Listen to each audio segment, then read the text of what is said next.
good evening to all of you. So today we are going to study a very interesting topic, that is application of trigonometry. As you were using sine theta, cos theta, tan theta, cot theta, these trigonometric identities, and I know you just get bored by using this, and there are so many questions in your mind that, sir, why we are using this, why we are studying sine theta, cos theta. I can understand. So today I would like to tell you that how to use this trigonometry in our daily life. Basically, beta, this this trigonometry is used to take out the height of any particular object, or need to take out the distance from the particular object. Okay, I would like to tell you with the example. Just suppose you all have gone somewhere to visit, and one of your friend is just looking at the tower. Okay, and from where he is standing, he would just like to take out the height of that tower.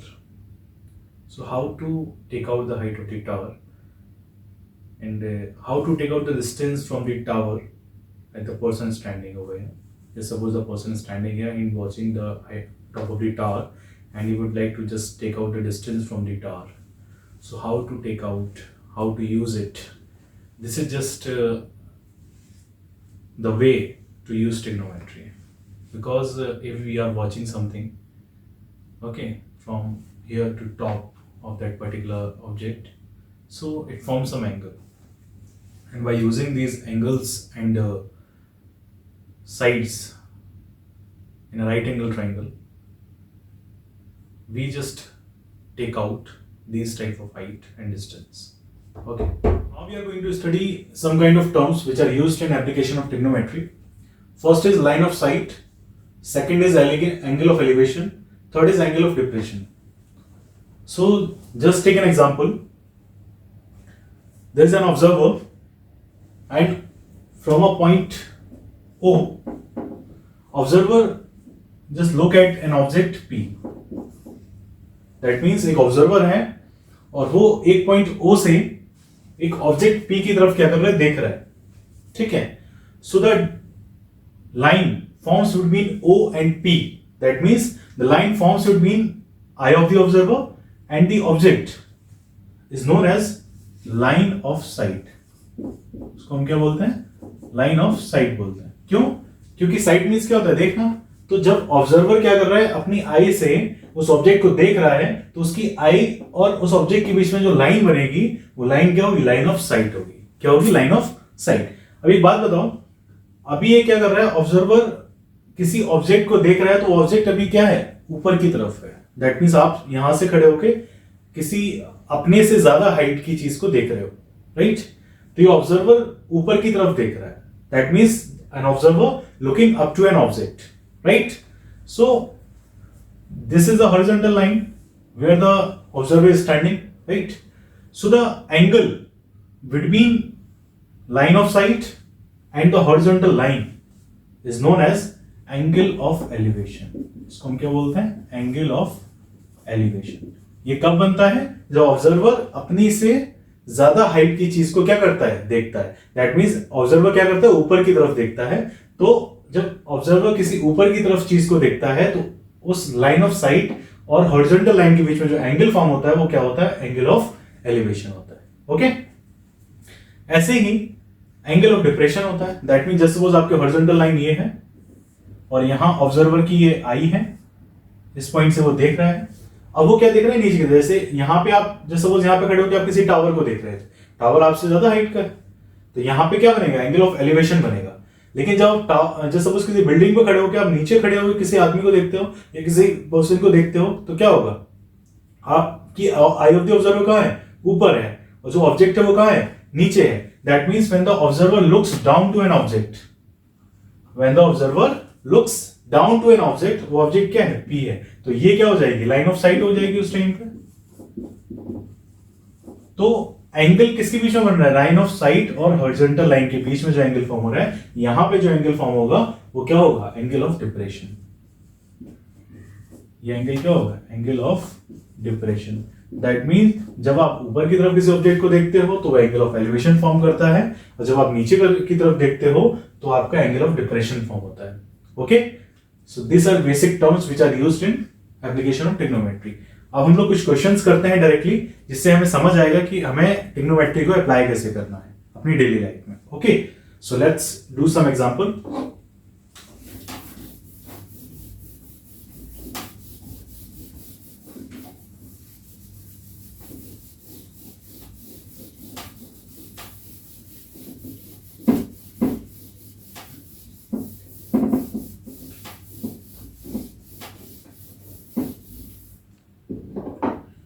We are taking one example. A vertical pole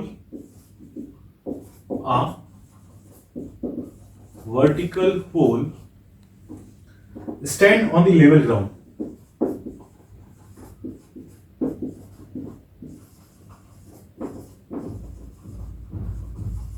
Stand on the level ground. From a point on the ground. From a point on the ground,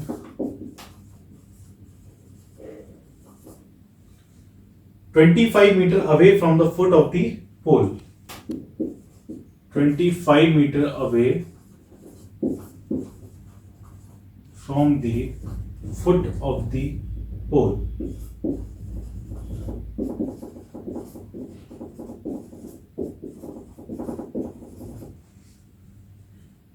The angle of elevation of its top, the angle of elevation of its top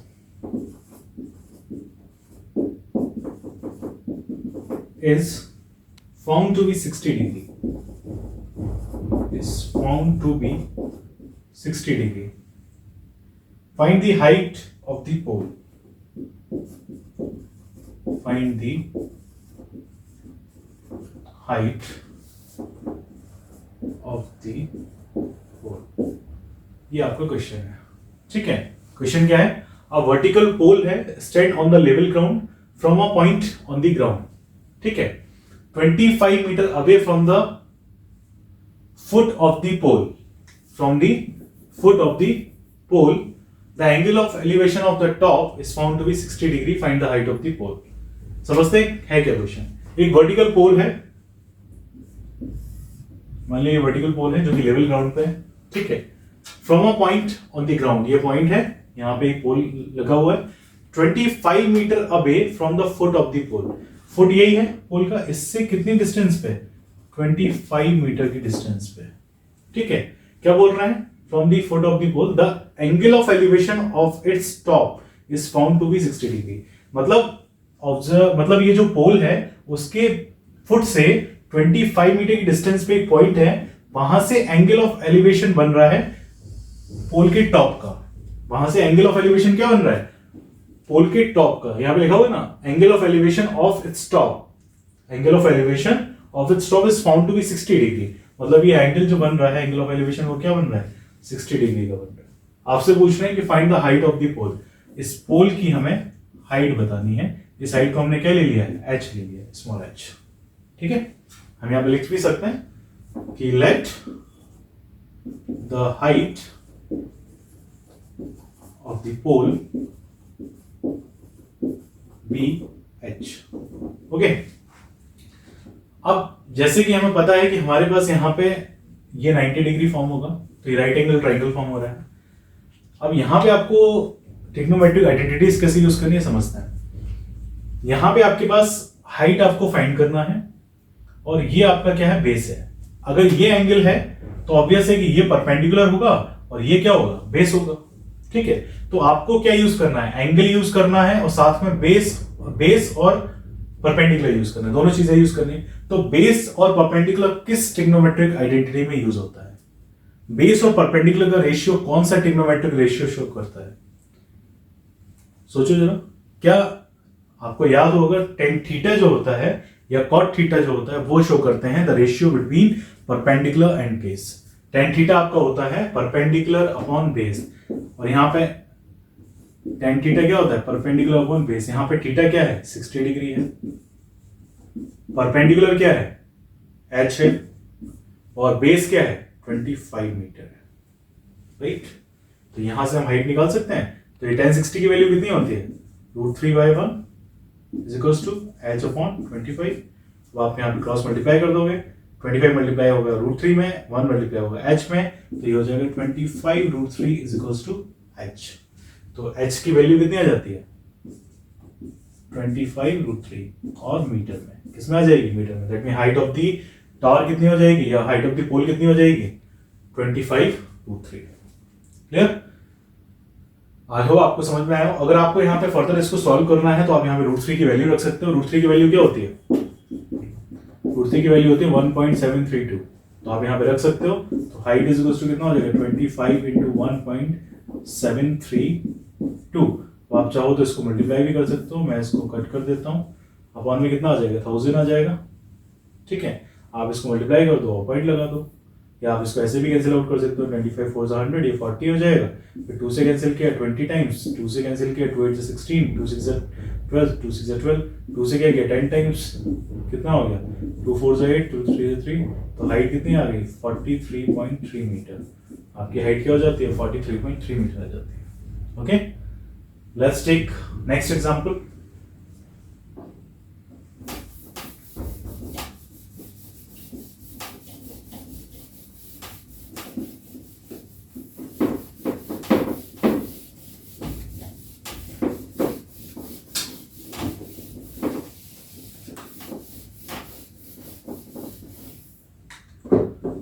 next example है, a kite is flying attached to a thread. A kite is flying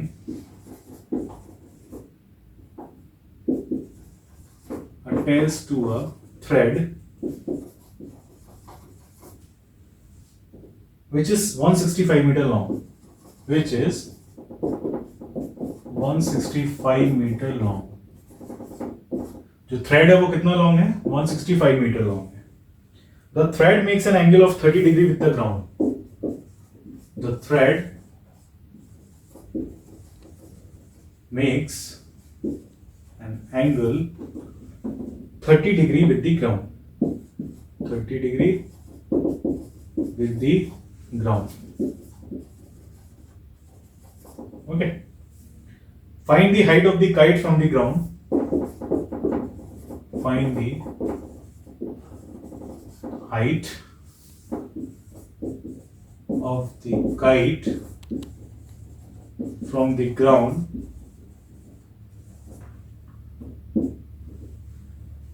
assuming that there is no slack in the thread. Assuming that there is no slack in the thread.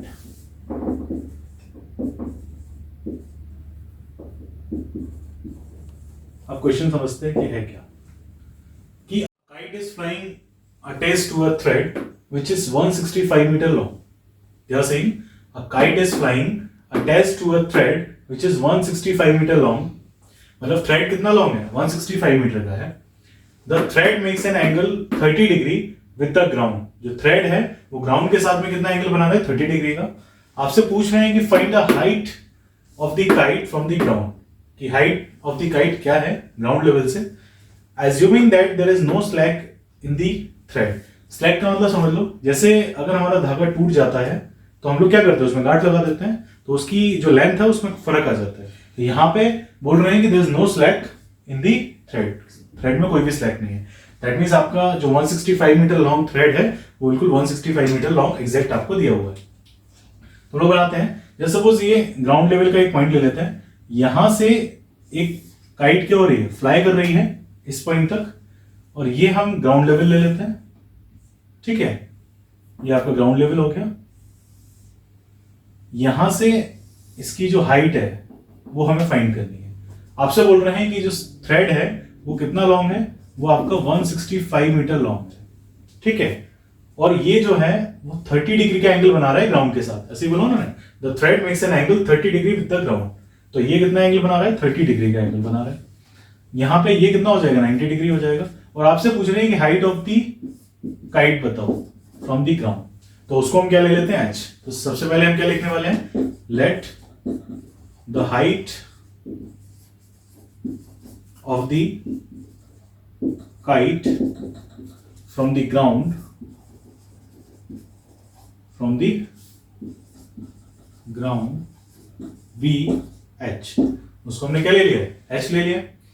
अब आप ये बताओ कि ऐसी, ये आपको अगर ये एंगल है तो एंगल के जस्ट अपोजिट साइड क्या होती है, परपेंडिकुलर, और ये आपका क्या है, हाइपोटेनियस है, क्योंकि 90 डिग्री के जस्ट अपोजिट साइड जो होती है वो क्या होती है, हाइपोटेनियस। तो ऐसी कौन सी ट्रिग्नोमेट्रिक आइडेंटिटी है जो कि रेशियो शो करती है परपेंडिकुलर और हाइपोटेनियस का, ऐसा कौन सा ट्रिग्नोमेट्रिक रेशियो है? तो ऐसा होता है साइन थीटा और कोसेक थीटा, क्योंकि दोनों ही क्या होता है, रेसिप्रोकल होते हैं। तो साइन थीटा क्या होता है, परपेंडिकुलर अपॉन हाइपोटेनियस। तो हम यहाँ पे साइन थीटा यूज करने वाले हैं। साइन थीटा क्या होता है, परपेंडिकुलर अपॉन हाइपोटेनियस, राइट। अब यहाँ पे थीटा कितना है, 30 डिग्री है, तो साइन कितना हो जाएगा, 30 डिग्री। परपेंडिकुलर क्या है हमारे पास, h। हाइपोटेनियस कितना है, 165 मीटर, ये आपका कितना है, 165। साइन 30 डिग्री की वैल्यू कितनी होती है, 1/2। यहाँ पे h अपॉन 165 क्या रहेगा, सेम रहेगा। अब हम क्या करेंगे, क्रॉस मल्टीप्लाई। तो 165 इंटू 1 होगा 165, और 2 इंटू h होगा 2h। तो h की वैल्यू क्या हो जाएगी, 165 डिवाइडेड बाय 2। 2 से कैंसिल करते हैं, 2 8 16, 2 2 4, रिमाइंडर क्या 1, पॉइंट लगाया 0, 2 5 10। तो ये आपका आ जाता है 82.5 metre. That means height of the kite from the ground is 82.5 metre. I hope it is clear to you. That means for application of trigonometry, we need to know 3 things.